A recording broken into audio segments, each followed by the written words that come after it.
I remember reading in an interview where you'd spoken about a medical emergency in your family that changed your entire perspective about money. I never knew anything about money management, and only when my father got sick and when he suddenly got diagnosed with a form of bone cancer called multiple myeloma, that's when I realized that you need so much money to actually get a hospitalization done. My father went into it without any health insurance, and very, very quickly the hospital bills started soaring to lakhs. That was a terrible period for me because I was just starting my new career and I had a PhD, I'd been abroad and I had experience and all that, but all that amounted to nothing. Because I could not handle an emergency, a medical emergency costing a few lakhs. If you were to start your wealth creation journey today, what would you pick? Active funds or passive funds? Look at my portfolio today. It is a accumulation of all the mistakes I've made. If I look at my portfolio growth, I have realized that there are long periods where the active funds in my portfolio has underperformed the index. Definitely the index funds make a very smart choice for somebody starting new. Here was a Excel sheet that was telling me I needed 6 crores, 7 crores. And obviously it told me that the amount you need to invest for that was more than my salary. I usually recommend that people increase their investments at least 10% a year. Of course, it will be very hard because salaries don't increase 10% a year. Even if salaries increase 10% a year, people's lifestyle increase more than 10% a year. They look at the mirror and tell themselves, I deserve this. No, you don't. But because of so much time, then these are the same people on Twitter and Reddit who will just be camping there and typing away. Many people assume today that the NAV will never fall for that long. But it can. There can be 5 years, 6 years of the sideways market where nothing happens, no returns at all. I think that happened in your case, right? Oh yes, for the first 5 years of my investment journey, that happened. 0 returns in those 5 years. Yeah, it was always red. Every time I looked at my portfolio, it was red. So that's really depressing. Yeah, it was very scary. A reporter was asking me about the changes in my portfolio from last year to this year. I said, nothing has changed. And he was surprised. What story will I write? So it's a boring kind of thing. Where will the masala come from? I know, so that's a problem. But it's better to be that way. The more boring your portfolio is, the better off it is. I hit my FIRE number because one fine day I was irritated by so many people talking about FIRE. I thought, where am I now? I just went back to my portfolio and checked. I realized I'd hit FIRE. Oh wow. Casually achieved I FIRE. didn't even know. One thing that works in personal finance is you spend about 6 months setting your personal finance in order. You start investing. After that, spend only 30 minutes a year. Finally, last question. Let's say you're writing a letter to your 20-year-old self. In your wealth creation journey, what is one thing that worked and what is one thing that didn't work? Oh, that's a tough one. So one thing that worked is...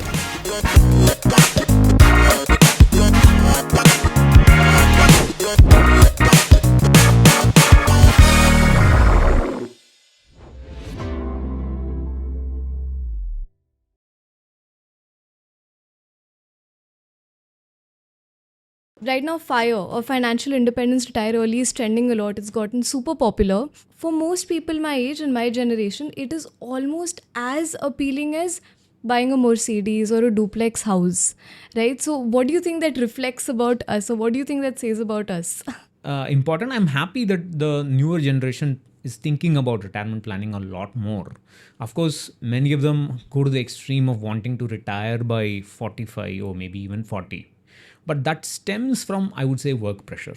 Something that my generation or the generation before me did not have. They want to balance. They want to balance investing as well as living it up, which is absolutely a welcome thing, I would say. But what are some myths about early retirement that people get wrong?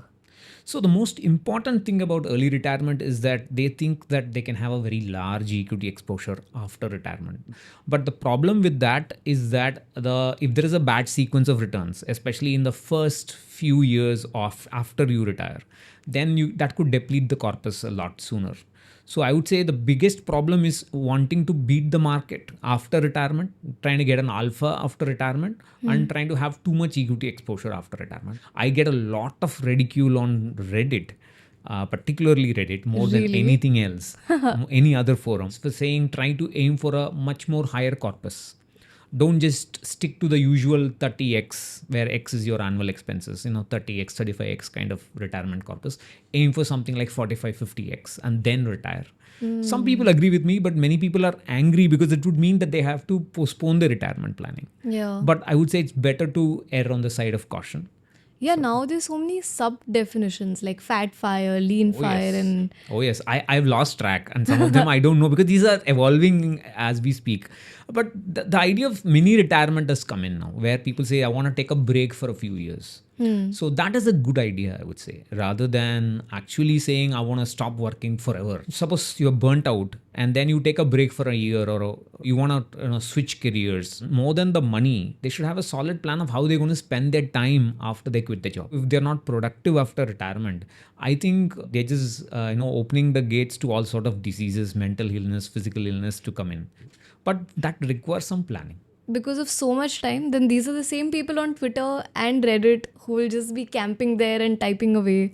That's true. That's true. Absolutely true. I remember reading in an interview where you'd spoken about a medical emergency in your family that changed your entire perspective about money. Can you please share a little bit about that? So I never knew anything about money management. Of course, nothing about finance, nothing about even family responsibilities. I was spending all my life in my lab.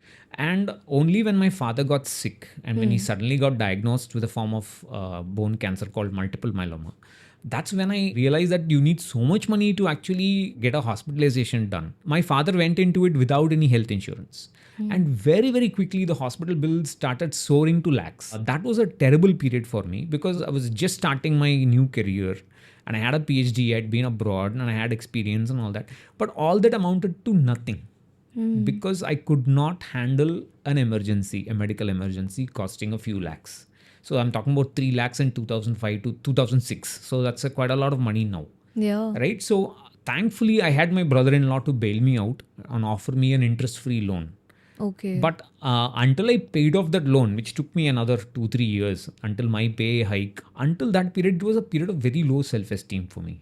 I thought my life was worthless. If I'm not going to manage money, education doesn't matter. Titles don't matter. So I told myself, look, I never ever want to be in that kind of a position again, which means I have to plan my finances properly. If anybody's facing financial crisis as we watch this, I would say 2 things. One, hang in there. It will pass. But then once you are sort of okay, recovered from it, plan so that you never get into that kind of situation. Have yourself a proper emergency fund and start investing for the future. So that's how it all started. Wow, that's extremely inspiring and very important piece of advice for the viewers. From then to now, having a handle called Freefincal, where you're essentially tinkering with financial calculators, right? How did that happen? How did you suddenly, wake up one day and decide to make a financial calculator? I realized that you need to be financially independent at retirement. You just cannot get into this kind of living from paycheck to paycheck kind of existence. Won't work. You need to have a solid corpus.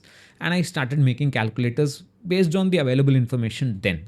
He sent this calculator to Mr. P.V. Subramani.com. I told him I was really scared about the numbers. So either I was wrong with the inputs or I was wrong with the math. He said, you're right. You're on both accounts. It's fine. It should scare you. If a retirement calculator doesn't scare you, something is wrong.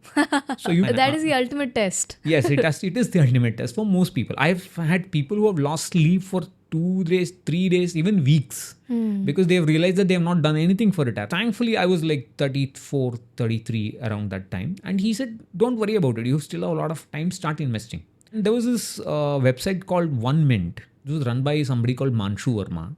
And I wrote to him in 2011 saying that, look, I have this calculator and I want to maybe write a guest post about it and share it to your viewers and so on. He said, okay. So I did that. And the comments were electric. They said, I've never seen something like this, where all the the formula was out in the open. There was nothing. It was all open source. And I realized that, okay, this guy is a bunch of DIY investors who want to crunch numbers like me. And they may need these calculators. So that's when I realized it's possibly, it's a good idea to have a website on your own and put this as a repository. Slowly, I realized that the calculators can be turned into actually content. Whatever questions a person has about finance, you turn it into an article. So this calculator broke the internet when it was first launched. It made a difference to me, that much I would say. What about the retirement calculator numbers scared you so much? Two things. One is the corpus that I had to accumulate. That was in several crores. I mean, that was a time when my net worth was negative because I was in debt. Here was a Excel sheet that was telling me I needed 6 crores, 7 crores, whatever. I don't even remember the exact number now. And obviously, it told me that the amount you need to invest for that. So it was more than my salary. That's what I asked Shubhra about. And he said, no, that's how it will be. So you have 33 years. A lot can happen between now and then. That's a lifetime or maybe even 2 lifetimes. Yeah. So you can just hang in there and start increasing your investment as your salary grows. Let's speak about your portfolio then now. What was your first SIP amount in life? Oh yeah, 1,500 rupees. I won't forget that because it was in a dividend fund. I didn't even know the difference between growth option and dividend option. I just chose it. I mean, somebody recommended it to me, and I without any kind of research. But thankfully, what changed the whole thing was I realized that SIPs won't work beyond a point, in the sense that many people do this. They start an SIP for 2,000 rupees, 3,000 rupees, 5,000 rupees. And they say, I've started investing. My job is done. No, your job is just started. You need to push yourself to start investing more and more. The problem with investing more, everything via SIP is that sometimes you have a bad month and your expenses will be higher that month. Too much goes into SIP, then you'll have trouble managing your expenses. Or you will have to stop the SIP, pause the SIP, whatever. I didn't want that kind of a situation. So I said, I'm not going to do SIPs anymore. I'm going to manually invest as much as possible. So manual investment means lump sum. Lump sum meaning it's a small amount, just a little bit more than a usual SIP. SIP, okay. But I would invest it every month on my own. But it's a little flexible. Sometimes I would do 7,000. Sometimes I would do 10,000. I have this Excel sheet, which I'm really proud of. From 2011, I've been having the same Excel sheet and trying to track how much I invest every month. Wow. That's next level dedication. No, I don't care too much about what the market does. Because people always are worried about how much my portfolio is gained or lost. I don't care too much about that because it's not something I control. I can control the amount I invest to a certain extent. So for a few months, if I don't invest the necessary amount, then I try to make up for it in the future. So I only track the amount I invest. I usually recommend that people increase their investments at least 10% a year. 10%, at least 10%. 10% a year. Of course, it will be very hard because salaries don't increase 10% a year. And even if salaries increase 10% a year, people's lifestyle increase more than 10% a year. Unfortunately. They look at the mirror and tell themselves, I deserve this. No, you don't. But these things. Wow, I love how honest you are about this. One thing I've done is my lifestyle has not changed too much. Advantage of that is that I've been able to increase my investments at 20-25% every year. So at any given point of time, if you ask me my portfolio XIRR, my annualized return, that will be like what? 15%, 12%, 10%. That fluctuates a lot. But the investment rate, the rate at which I'm increasing my investment, that has always been 20-25%. That has always been higher than the return I've got from my equity mutual funds or my full portfolio for that matter. That is what pushes you towards early retirement. Understood. So you mentioned first SIP amount was 1,500 rupees. At present day level, what is that SIP amount roughly? Oh, it depends on your goal. Let's maybe we'll work through a small example. Go ahead. Okay? So let's do a small retirement planning calculation because that's what appeals. Let's say my expenses are 30,000 rupees and I say my retirement is 25 years away. Okay. Right? And let's take a inflation of 7% roughly. The thumb rule for this set of numbers is that you multiply your monthly investment by a factor of 2,000. Why 2,000? I look at my withdrawal rate and I've set my withdrawal rate as 3.3%. That is the withdrawal rate, meaning the expenses that I will have at retirement divided by the corpus. Okay. So I've set it well below the usual 4% rule. Of course, it's not a very strict multiplier, but 2,000 is an easy thing to remember for the audience. 30,000 expenses, 25 years to retirement, 7% inflation, the multiplier is 2,000. It changes for when the inputs change. So that's 6 crores. The guy who is going to spend 30,000 will say 6 crores seems unattainable. But then it's 25 years away. So what should you do? How much should you invest for that? As a thumb rule, I would say if you're going to increase your investments at 10% every year, and if your entire portfolio returns 10 to 11% after tax, you need to invest about 18,000 rupees a month. Okay. So that is 60% of your current monthly expenses. Okay. So the basic thumb rule is aim for at least 50%. This is very important. Expenses don't include any EMIs, don't include rent. Hopefully, you won't stay in rent at the time of retirement. Don't include any expenses made for children, because hopefully your children will be independent at the time you retire. And don't include any expenses for in-laws or parents. Maybe they won't be around by the time you retire. So if you deduct all that and just for yourself, for you and your spouse. So basically expenses core. Core, which you can't live without those expenses. And expenses are 30,000 in this example. If your expenses are X, try to aim for an investment of 50% of X. Okay. And this 50% includes your mandatory EPF deduction. If you're salaried, you will either have EPF or an NPS. Then you will have an employer contribution, employee contribution, etc. So including all of that, aim for 50% of your essential expenses. If you can push it to 60%, 70%, 80%, or even 200%, then you're going to retire that much earlier. What does your asset breakup look like? So currently I have like a 65% equity and about the rest is fixed income. So in that, I would say almost 60% is equity mutual funds. About 5% is stocks, direct equity. About 20% is my mandatory NPS, the government NPS that I'm having. About 10% of debt mutual funds. About 4% of PPF. And 1% is cash. Within stocks and mutual funds, the equity segment, how much of it is large cap, mid cap, small cap? It's largely large cap. I would probably have a little bit of mid and small cap, 20%. I don't hold any mid cap or small cap mutual funds. My mutual funds are all large cap oriented. So whatever little the fund manager holds is what I have.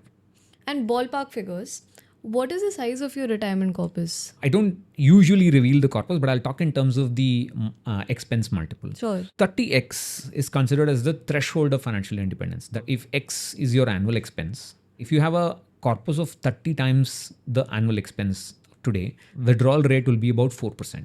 So that would be the threshold of financial independence. I hit this threshold in 2018 or 17. So since then, the corpus is 60 times, 60x, 55x approximately. When you're investing, are you investing primarily for your retirement corpus or is it separate from your main corpus? I have two long-term goals. One is my retirement, obviously, and the other is my son's future. So I have a separate portfolio for my son's future, separate mutual fund, separate investment, and so on. That goal is also ready. It's sorted. He's in the 10th standard now. He'll be graduating school in a couple of years. That's almost complete. He can now, I can fund his college, PG, UG education kind of. This is in India or abroad? I think it's mostly going to be in India. Okay. So let's talk about your current retirement strategy. How much of it comes from NPS and how much does it come from other sources? So I have mandatory NPS. That's about 20% of my retirement portfolio. My aim is to invest about twice my expenses, close to 200% of my expenses. My lifestyle can't increase too much. That includes my NPS corpus as well, my NPS mandatory reduction. So I have about 10% from my salary and the government contributes 14%. Okay. So including all that, investment would be about 2 times my expenses. If you were to start today, let's say you're suddenly 25, how would that retirement strategy change? I would give my entire corpus to be 25 again and more, and I'll probably be in debt. But I actually researched before investing. I did not get into this habit of saving taxes and buying products. The biggest problem that many people have is when they're young, they get this letter from the HR that says, look, it's tax saving season and you have to show us the tax deductions for that financial year. Then they will hurry and look for some products here and there. They'll find some tax saving fixed deposits, buy ULIPs, whatever, and so on. So that's how they clutter the portfolio.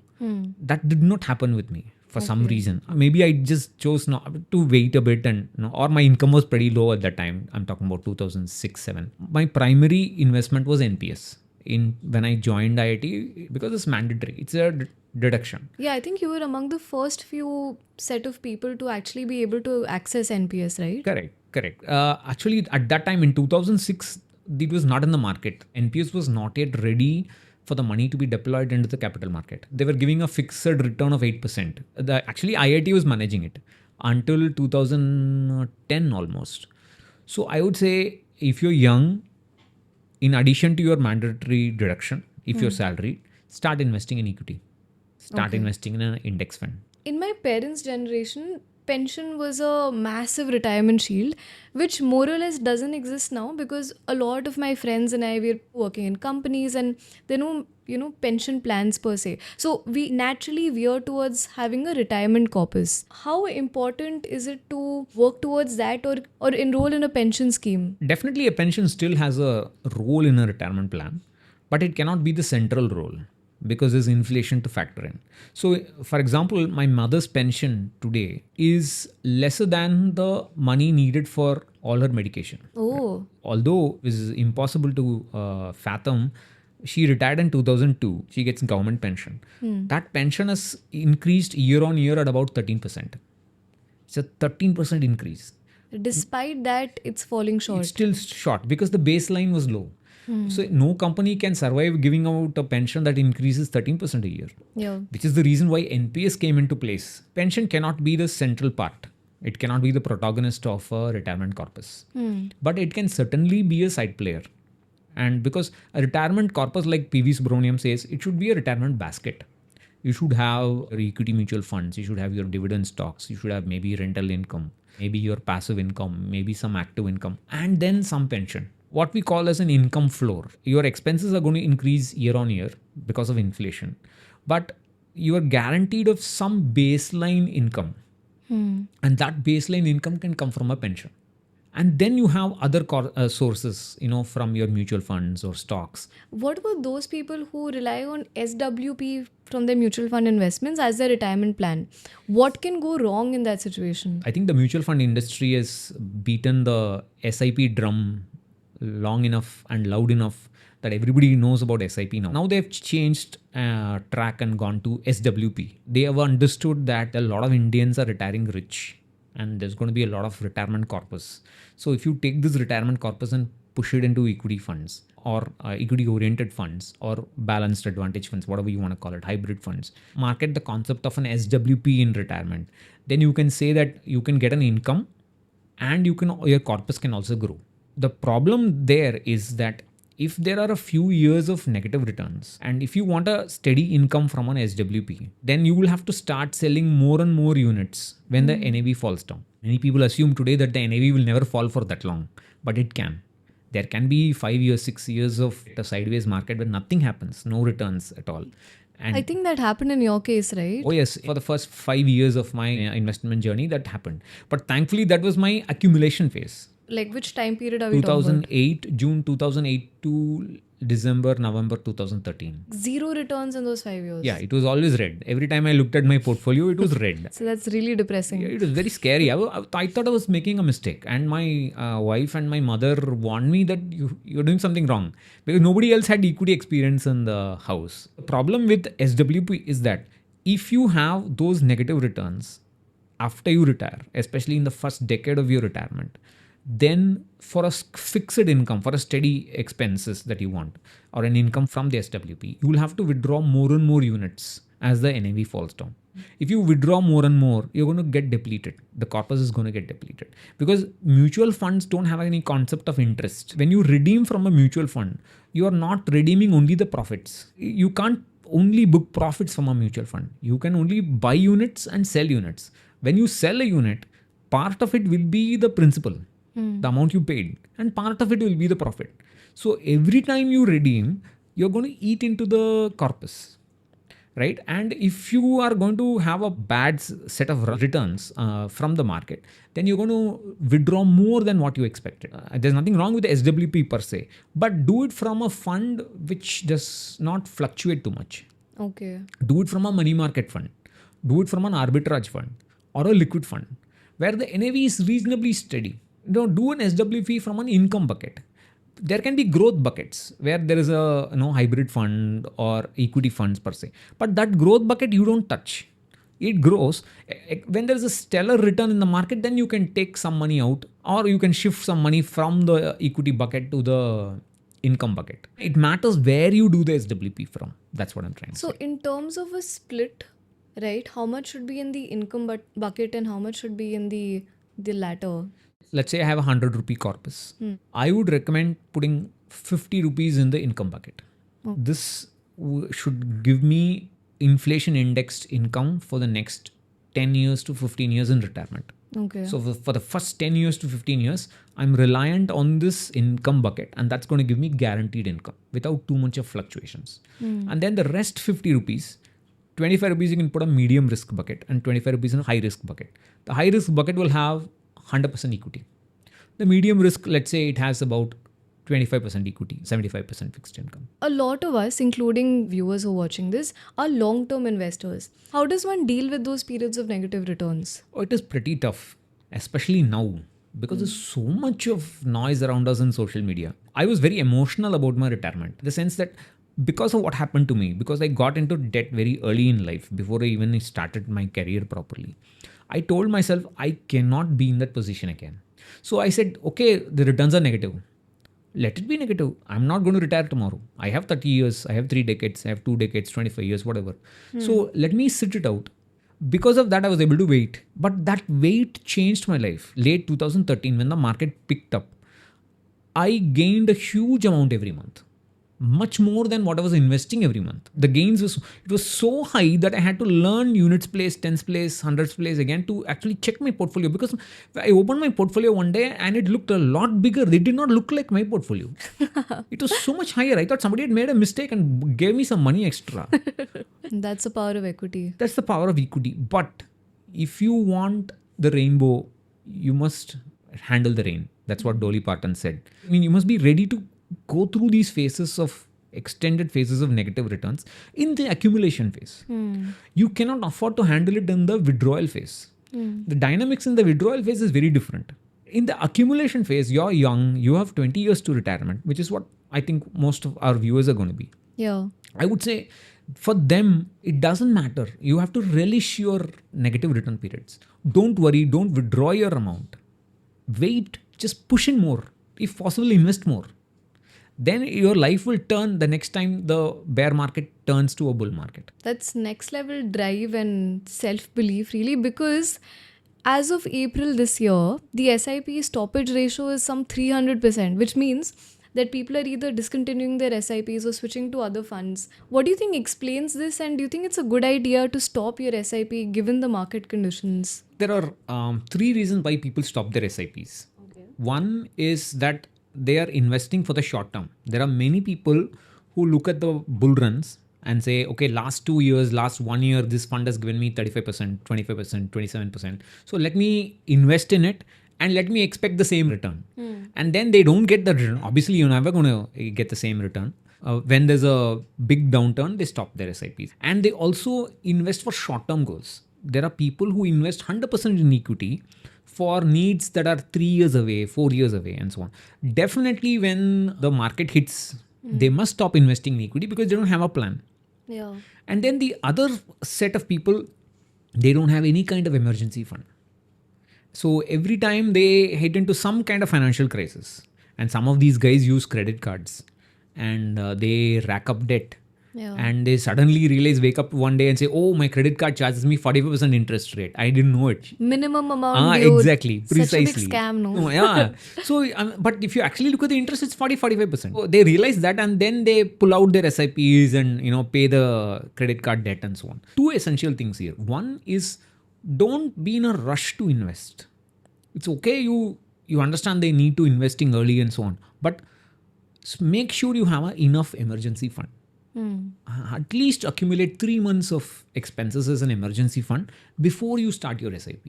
Secret to building wealth, besides investing more and more, is that you should not redeem from it. Don't redeem for small things. For example, let's say you dropped your mobile phone in the toilet. Wow, very that happens graphic. all the time. Yeah, or the latest iPhones launch. No, that is the different thing. That's criminal. If you want to switch phones, that is criminal. Wait for 6-7 months. Usually, if you wait, the urge to buy something fades. The delay gratification actually works. One hack that's worked for me is add to cart and then never check out. Because then you just keep waiting and you realize, diminishing marginal utility is kicked in. My wife does that, but she actually doesn't want it. She wants it for later, but it's there. My son does it. He also doesn't want it immediately. But I go and buy something I need. Everything is there. I just buy everything without knowing that those guys, it was just It was a kind of sort of maybe. maybe for them. And when we're evaluating investment products, whether it's mutual funds or NPS or PPF, REPF, all of those, how important is tax implications when we're making that decision? Tax is very important, definitely important, because we want to reduce the tax that we pay. But tax cannot be so important that we forget risk. From our point of view, no matter what the tax rule changes, we have to manage risk in our portfolio, right? For example, debt mutual funds suddenly became less tax efficient over the years. They've become, from capital gain tax has been removed and now they've been taxed as per slab. Correct. Now people want to change from debt mutual funds to equity oriented hybrid funds, or include a lot of arbitrage, maybe include some gold in their portfolio. If something increases your risk, then it's a wrong idea. Just because you are going to lower your tax, you can't increase the risk in your portfolio. First, have a goal, have a target corpus, understand the risk necessary for that target corpus, and within that you choose your product categories. It's okay if you have to pay a little more tax, but it's the right risk necessary for that goal.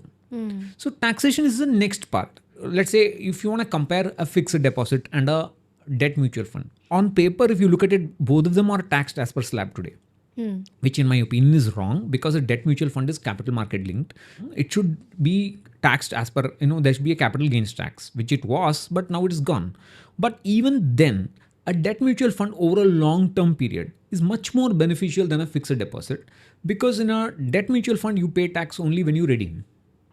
And you can redeem a part of it. You can redeem 1 unit of a debt mutual fund. You may hold 10,000 units. You can just redeem 1 unit and you pay only the capital gain associated with that 1 unit when you redeem. In a fixed deposit, you have to break the deposit. You have to pay tax every year on the interest. So each year, whether you are going to use that interest or not, whether that interest rate hits your bank account or not, you have to pay tax on it as per slab. So over the long term, a debt mutual fund, although it is still taxed as per slab, it is still beneficial. Now we're done with retirement planning. Let's deep dive into specific products. Maybe for the viewers, you can explain the difference between NPS, PPF, EPF. How are they different? In 1952, the EPF was started. That was basically a planning for the future for the employees in the country. Of course, this is for the private employees. The government employees had a GPF. And then in 1968, the government started something called the Public Provident Fund. So it is a fund for the future for the general public. Okay. So these are products where you invest a certain amount, and these are invested in usually government bonds, typically safe investments, and the return is fixed. So you invest a certain amount and you get a certain amount based on the return at the time of retirement, in the case of EPF at the age of 58, and in PPF after 15 financial years. So the EPF also has a small pension component called the EPS, the Employee Pension Scheme, but that is limited to only those who are earning a basic plus DA of 15,000 or less. Only then you are eligible for a pension from the EPF. And that pension is also capped at 7,500. 7,500 rupees per month is a very, very small amount. So nobody can live off that pension alone. The pension scheme from the EPF is a very minuscule amount, which is not really something that you factor in. The primary amount is the corpus that you get from the EPF at the time of retirement. Of course, the EPF corpus is probably the most liquid pension scheme that we have. You can retire at any time before 58 and still get the full corpus amount. Okay. In the case of EPF, it is 15 financial years, but after 5 years, you can start redeeming from it. About 50% of the balance you can redeem.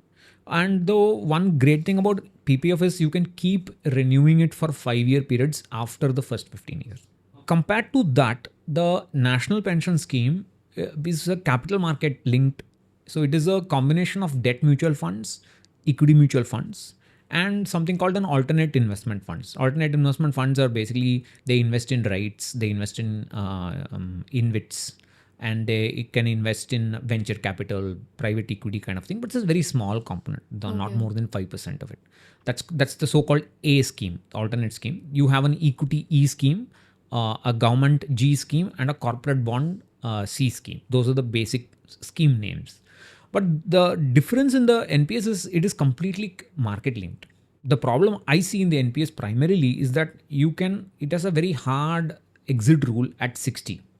You have to stay invested until 60. Only then you can redeem 60% of the corpus tax free. But the rest 40% you have to buy a pension plan.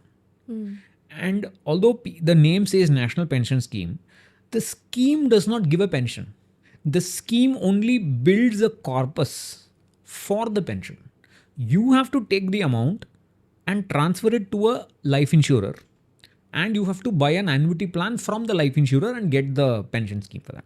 Instead of that, I could have as well invested in a mutual fund separately, accumulated that much corpus or more than that, whatever, and bought the same annuity plan for the same annuity rate from the same life insurer.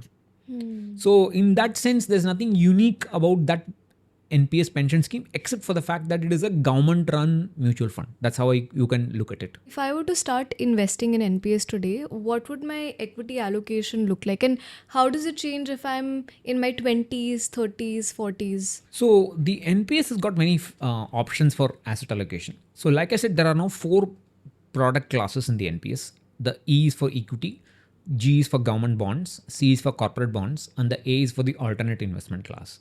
And there are now 2 styles of investment. Okay. One is called the active choice of investing, where you decide the asset allocation. Of course, within certain limits, up to the age of 50, you can choose a maximum equity allocation of 75%. Then the rest you can manage between the E, the C, and the A. But the alternative investment class is only 5%. Maximum you can put in is 5%. So in the active choice, maximum equity up to the age of 50 is 75% allowed. But after that, even in the active choice, from 75%, it will start reducing. Every year, it will reduce 2.5% on its own. By the time you're 60, it will come down to 50%. Okay. That's the active class. In the auto class, auto style of investing, that is when you say that NPS is my only investment. That's when it makes sense. Then there are 3 types of investing. One is the aggressive life cycle, the moderate life cycle, and the conservative life cycle. In the aggressive life cycle, the maximum is 75% equity. And then age 35, it drops down from 75% to 15% equity. In the moderate life cycle, it starts from age 35, it is capped at 50%. It drops down to 10%. And in the conservative, it is 25%, it drops down to 5%, something like that. So the key takeaway is they change the asset allocation themselves. This is when NPS is your only investment. But NPS is rarely going to be the only investment for most people. Therefore, the active choice is what makes sense for most people. They should look at the overall asset allocation first. Let's say I have some EPF in my account, some NPS in my account, some equity mutual funds or debt mutual funds I have. So you should first look at the overall asset allocation at the portfolio level. For example, if I want to choose 60% equity and 40% fixed income, you should decide where is the 60% equity coming from. And then finally decide how much of equity am I going to, the balance equity, if any, I'm going to allocate to NPS. For example, my entire equity is coming from equity mutual funds. For me, NPS is primarily a debt mutual fund. And that is what I would recommend for most people. And it gives you a very comfortable 8-ish, 9-ish kind of returns. After 60% of that is going to be tax free, which is a very good deal for most products. And then you can invest in equity separately. When it comes to NPS investing, in the old tax regime, I think there's certain tax benefits also. What do those look like? So in the old tax regime, you had a 1.5 lakh, the usual ATC benefit from for your tier 1 investments. And then you had an additional 50,000 extra benefit that you had. Now, these 2 benefits are no longer applicable in the new tax regime. Correct. I think also because the tax slabs have changed. Correct. Like people are opting for the new tax regime, but the NPS tax benefits they don't hold. Only employer contribution to NPS exists. Correct. So what has now happened is that effectively the government has said the old tax regime is dead. Effectively, except for a very small amount of people. According to the government reports, I would say 70% had already switched to the new tax regime. And after the current budget, the exodus is going to be even more. Yeah. So new tax regime is going to be the norm, and they're going to offer the tax ops only for the new tax regime, which is making it more and more attractive. In my opinion, it's a very good thing because you don't need to lock your money into some product just to save tax. You can plan for your investments without worrying about tax saving. And therefore, I would say ATC is dead practically. You don't need all these ELSS mutual funds, taxing FDs. All these products are dead, in my opinion. At least among the youngsters. The older people, they will hang on to it. But for them, NPS is an option because the employer contribution is still a tax benefit in the new tax regime as well. So even if they switch to the new tax regime, if they have an employer contribution in their office and they are sure that they're going to be in that firm for some while to come, then NPS is a very good idea. But the problem is that the EPF is fluid. That is, people can switch jobs and they just need to change their EPF registration number from one administration to the other. But in NPS, it is not offered by all corporates. The terms of offering is different. In some corporates, they have the employer contribution. In some corporates, they make it optional. In some corporates, the employer contribution does not exist. Then they will have to maintain the NPS if the new employer does not offer the employer contribution. This was NPS. Now, another popular route when it comes to pension planning is PPF. What are the pros and cons of PPF?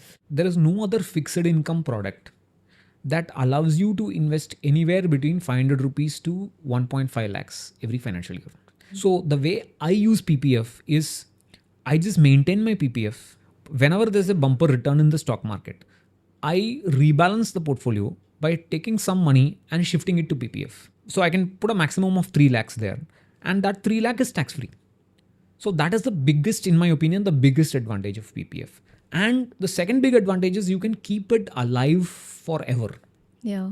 You can either keep it alive without contributions, earning interest after 15 years, or you can keep renewing it for 5-year windows and with contributions. But of course, the contribution is $500, which is trivial compared to what you need to do for your retirement Actual plan. savings, yeah. So you can run your PPF all through your life. The biggest con is how investors treat it. There is this mad rush, especially amongst the slightly older generation people. From April 1 to April 5 of every financial year, there is a mad rush to push in 1.5 lakhs into as many PPF accounts they hold to get the interest for the entire year. Yeah. So that is one thing that I am very happy that I did not do. If you look at my portfolio, it's a very small amount. PPF is I said about 4% or so. Most of that 4% has come from profit booking from equity funds. It has not come from my contributions. If I had done this 1.5 lakh investing, I would have had a very fixed income heavy portfolio. And that's a big mistake that people do. I would say if people have an EPF account, most people don't need a PPF. Oh. If they have an NPS account, they don't need a PPF.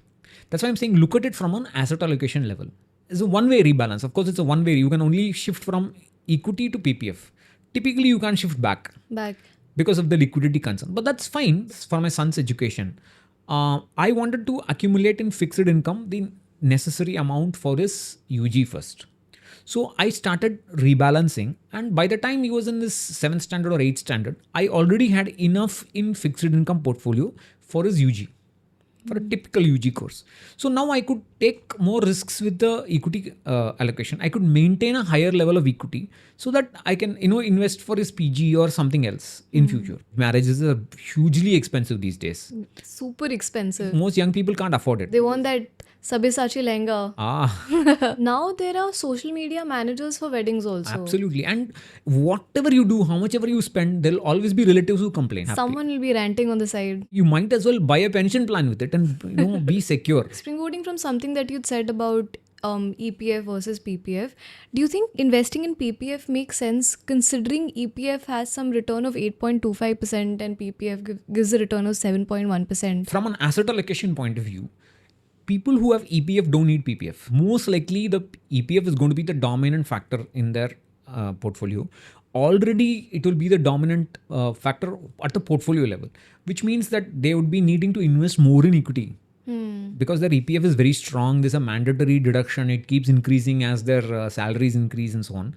So they need to focus on their equity allocation. PPF still has a place in the portfolio because getting tax-free 7.1% is not easy to do. From a debt mutual fund, post-tax returns of 7.1% is not easy. And you don't know, sometimes you may get it, sometimes you may not.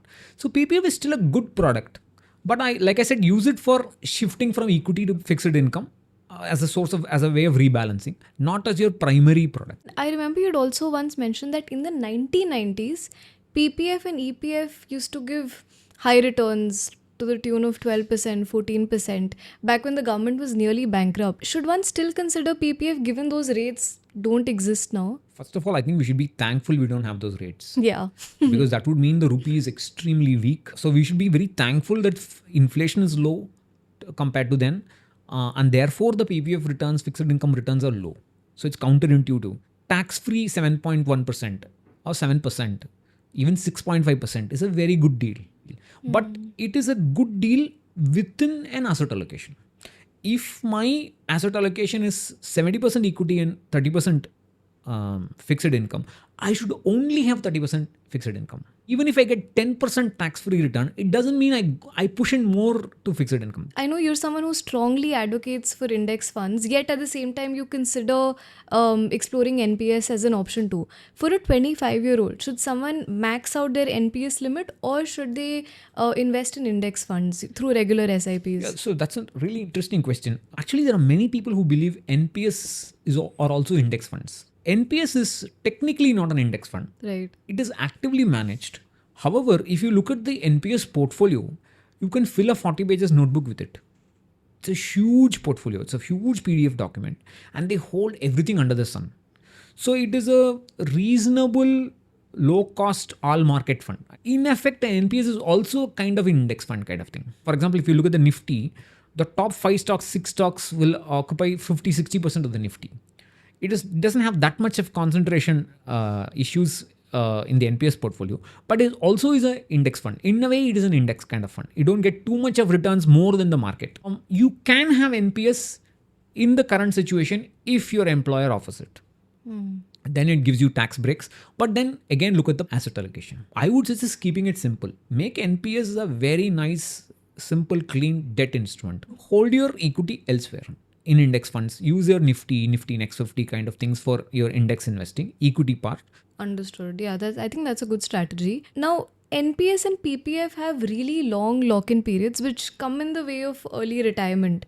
So does this mean for someone who's aspiring for early retirement, should they deprioritize NPS and PPF? Oh, definitely. Because NPS has got this very hard regime. You can withdraw 60% only after 60. Yeah, and I think before 60, the split is 80-20, 80% right? is gone to a pension. Yeah. And 20% is get in hand. I think that's a very poor thing because especially nobody works until 60 today, especially in corporates. In corporate, once you cross 50, people are worried any day you're going to be sent home. Yeah. So especially in the IT sector, it's a very difficult problem. The layoffs are crazy right now. It's crazy and it can happen. Anything tech based, there's always going to be layoffs. Whether they are meaningful or not is a different matter. They're going to be layoffs. It can be a very small component in your portfolio. Especially if you're aspiring for 50, 45-ish kind of retirement. Even 55 NPS is not a good idea. If it's a very small, for example, in my case, it's only a 20% component. In that case, I can afford to retire by 55 if I'm in the corporate sector. Then it's fine. But if I'm going to have NPS is my main star in my portfolio, then I can't do that. Yeah. I can't, just for the sake of buying a pension, I can't lock away 80% into a pension. Correct. Therefore, it doesn't make sense. PPF also don't maximize PPF 1.5 lakhs every year. Of course, if your asset allocation allows it, you can. If you're investing enough, if you have a large investment and then 1.5 lakhs is still within your 30%, 40% fixed income exposure, you can invest in PPF. If you were to start your wealth creation journey today, what would you pick? Active funds or passive funds? If you look at my portfolio today, it is an accumulation of all the mistakes I've made.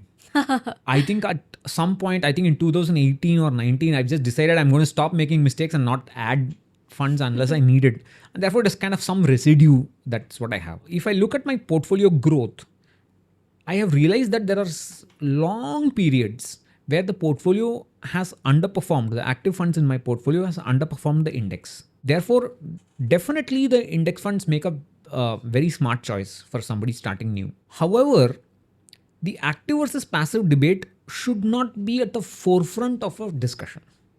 First of all, you should ask yourself, do you have a plan? Do you have a goal? Do you have a target corpus? Are you having the asset allocation planned for that target corpus? Correct. Then you look at the product categories. How much in equity, how much in fixed income? In equity, what am I going to choose? Am I going to choose large cap, mid cap, whatever? Then finally you decide active or passive. It's the last question that you're going to ask. If I got my first 5 questions answered right, it doesn't matter if it's active or passive. It's a very small component. I have my goals sorted out. Yeah, we need to get our priorities It's a matter of straight. conviction. However, if you are going to be an active investor, be ready for periods of underperformance. In your corpus, there are more active funds and passive funds, is it? Correct. Most of them are active funds. People ask me, why don't you take your own advice and invest in index funds? But investing in index funds does not make any difference to me. It's just going to add clutter to my portfolio. Because compared to the corpus size, whatever I'm going to add every month in an index fund, it's a very small component. A reporter was asking me about the changes in my portfolio from last year to this year. I said nothing has changed, and he was surprised. What story will I write? So it's a boring kind of thing. Where will the masala come from? I know, so that's a problem. But it's better to be that way. The more boring your portfolio is, the better off it is. Finally, last question. Let's say you're writing a letter to your 20-year-old self. In your wealth creation journey, what is one thing that worked and what is one thing that didn't work? Oh, that's a tough one. So one thing that worked is discipline. You have to invest like a machine, and you have to invest without expectations. Just like what the Gita tells us. You put your head down and work. Don't expect promotions. Don't expect bumper returns immediately. Nothing will come. You have to just wait. I hit my FIRE number because one fine day I was irritated by so many people talking about FIRE. I thought, where am I now? I just went back to my portfolio and checked. I realized I'd hit FIRE. Oh wow. Casually achieved I fire. didn't even know. One thing that works in personal finance is you spend about 6 months setting your personal finance in order. You start investing. After that, spend only 30 minutes a year. Not more than that. Looking at your portfolio. Don't look at the market. Don't look at anything. You focus on your family. You focus on your passion. The only thing that didn't work for me was the initial mistakes I did. Look at the star ratings and invest. That kind of looking at recent performance and investing. One thing that has taught me is nothing works forever. No mutual fund will be on top forever. No mutual fund AMC will be popular as ever. If something is popular, that means the good has already happened. The past has already happened. People are always asking, when should I invest? It doesn't matter because the market will always fall after you invest. So you invest now. Get used to it. So that's what I would say. Got it. This was very, very enlightening. Thank you so much, Dr. Pattu. My pleasure. So this was an A to Z of retirement planning, NPS, PPF, all of that. What is your retirement strategy? Share with us in the comments. This is Arunima Rao signing off. Until next time.